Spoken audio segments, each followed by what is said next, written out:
से ही विभा को कपड़े धोने का बड़ा शौक था। कभी नल के नीचे तो कभी तालाब के पास। अरे मेरी नीली वाली लुंगी नहीं दिख रही है। विभा की अम्मा, कहाँ रखी है लुंगी? अरे वो तो विभा ने परसों ही धोकर रखी थी आपकी अलमारी में, देखो वहीं होगी। वो ना मैंने आज धो दी, मुझे लगा कि गंदी हो गई होगी। अरे कैसे गंदी हो गई थी, उसे तो मैंने पहना भी नहीं। हे भगवान, इस लड़की के कपड़े धोने की आदत से परेशान हो गया हूँ मैं। जितना तो घर में राशन नहीं आता, उससे कहीं ज्यादा डिटर्जेंट पाउडर का खर्चा है। इसकी शादी करवा दो, शादी जाए अपने घर में ही करे काम, फिर चाहे घर के कपड़े धोने हो या पूरे गांव के। हाँ ठीक बोल रही हूँ, देखता हूँ मैं कोई लड़का। वो दिन भी आ जाता है जब विभा को देखने लड़के वाले आ जाते हैं। लड़की मुझे अच्छी लगी। होने वाली सास कहती है, बेटी अगर कुछ पूछना है तो पूछ लो। वैसे तो हमारी लड़की बहुत ही शर्मीली है, जो बोल दो वो मान लेती है, इसे क्या पूछना होगा। अरे कैसी बात कर रही हो माँ, मुझे इन लोगों के घर रहना है, सवाल तो कई है। हाँ हाँ बेटा, पूछ लो ना, क्या पूछना है। आप लोगों के घर कपड़े कौन धोता है? सास का मुंह बन जाता है।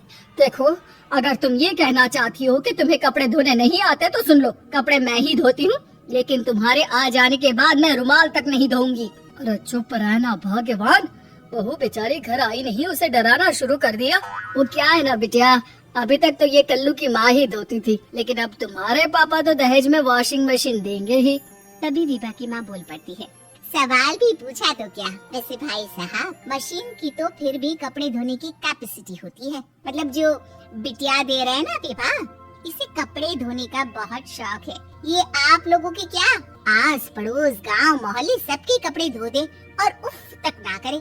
बाहर देखा नहीं आपने कितने कपड़े सूख रहे हैं, सब हमारी बिटिया ने ही तो धोए हैं। बस भी करो ना माँ, शर्म आ रही इतनी तारीफ सुनकर। और तो और एक दाग निकाल कर दिखाओ तो मान जाओ। हाँ अच्छा अच्छा, माफ करना बेटा, मैंने गलत समझा, हमें तो रिश्ता बहुत पसंद है। और ऐसे जुड़ जाता है रिश्ता कपड़े धोने का शौक रखने वाली विभा का। उसकी शादी हो जाती है कोयला फैक्ट्री में काम करने वाले कल्लू के साथ। शादी के बाद अचानक विभा चिल्लाती हुई सास के पास आती है, सासू माँ, अरे सासू माँ कहाँ है आप? ये तो धोखा है, धोखा दिया आप लोगों ने मुझे। इसे ससुर के चक्कर के बारे में पता चल गया। अरे तो उसमें तुझे क्यों धोखा मिला है? अरे नल में पानी नहीं आता, कपड़े कैसे कब धुलेंगे? अच्छा अच्छा, तू पानी नहीं आ रहा उसकी बात कर रही है? तो आपने क्या सोचा? कुछ नहीं। अच्छा, तेरी माँ ने कहा था कि कपड़े धोने का शौक है, तुझे याद आया मुझे। शौक शौक बोलकर कपड़े धोने वाले मेरे जुनून को कम ना आके सासू माँ, कपड़ा धोना मेरा गुरूर है। तभी पति भी वहाँ आ जाता है। अभी अभी मैंने इसे सनी देओल की फिल्म दिखाई है, उसी के डायलॉग मार रही है माँ। अच्छा सुन, साफ साफ बता रही हूँ, पानी सुबह 4 से 6 और शाम को 10 से 12 आता है, समझी? विभा टाइमिंग सुनकर हैरान हो जाती है, ये क्या भूतों का मोहल्ला है? सुबह 4 बजे उठकर कौन कपड़े धोता है? 4 बजे टंकी में पानी जाता है, फिर सारा दिन धोना ना, किसने मना किया? अरे कैसे बात कर रही है? 200 लीटर की टंकी में कितने कपड़े धो लूंगी मैं? सुबह ही उठ जाऊंगी मैं। अब क्या था, विभा सुबह 4 से लेकर रात के 12 बजे तक कपड़े ही धोती रहती। एक रोज सास पड़ोस से निकलकर कहीं जा रही होती है कि साथ वाली कहती है, हाँ कल्लू की माँ, जरा ये बताओ कि 2 साड़ी है, 2 ब्लाउज और एक पेटीकोट और एक नाड़े वाला लंबा कच्छा। हाँ तो? अरे तो क्या, कितना लोगी धुलाई ये बताओ। धोबन दिख रहे हैं हम क्या? हमारे पति सरकारी नौकरी से अभी अभी रिटायर हुए हैं और बेटा सुपरवाइजर है कोयला फैक्ट्री में। धोबन समझ रखा है हमें। हाय रे कल्लू की अम्मा, माफ कर दो, वो तो मोहल्ले में यही सब बता रहे थे कि तुमने बहू को कपड़ा धुलवाने के काम में लगा दिया है। सास को पड़ोसन की बात सुनकर गुस्सा आ जाता है। वो घर पहुंचती है जहां घर के बाहर ही इतने सारे कपड़े सूख रहे होते हैं जितने कि किसी धोबन के घर पर। अरे ओ कल्लू की दुल्हन, बाहर निकल। माँ जी यहीं आ जाओ, बाथरूम में चादर धो रहे हैं हम। अरे अभी हम धोते हैं, तुमको बाहर निकलो। ये आस पड़ोस वाले बोल रहे हैं कि हम बहू से कपड़े धुलवा कर उसे कपड़ा धोने वाली बना दिए हैं। अरे छोड़ो ना माँ जी, किन लोगों की बातों में आती हो? आस पास के लोगों का तो काम ही होता है कि वो किसी तरह सास बहू को लड़ा दे। बहू सारे घर के कपड़े धोती है, ये क्या कम है? बोलिए। सास को भी लग जाता है कि वो बहू का ये सनकीपन नहीं छुड़वा सकती, इससे अच्छा है कि खुद ही चुप हो जाए।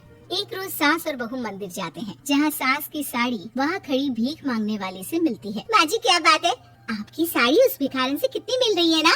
हाँ हाँ देखो तो, दोनों की साड़ी मिल रही है। क्या बात है कल्लू की अम्मा, तुम खुद को तो अफसर की बीवी बताती हो और ऐसे सिंपल सी प्लेन साड़ी पहनकर घूमती हो। सिंपल और प्लेन नहीं है ये साड़ी। तो क्या सोने के धागे से फूल बने हैं? कुछ भी सासू माँ, कुछ भी। हाँ, बने थे इस साड़ी में सोने के धागे से फूल। मेरे पति लेकर आए थे मद्रास से स्पेशली मेरे लिए 10,000 की। ताहे भाई साहब इस भिखारन के लिए भी सेम टू सेम साड़ी लेकर आए होंगे 10,000 की। सास उस वक्त तो कुछ नहीं कहती, लेकिन बहू के साथ घर आती है और अलमारी से एल्बम निकाल कर लाती है। ये साड़ी देख रही है, ये वही साड़ी है जिसे मैंने अभी पहना था। इस साड़ी में ये जो चमकदार फूल दिख रहे हैं ना, ये सोने के धागों से काढ़े गए हैं। लेकिन तू लोकल वॉशिंग मशीन ब्रश से घिस घिस कर सारे फूलों को निकाल कर साड़ी प्लेन कर दी।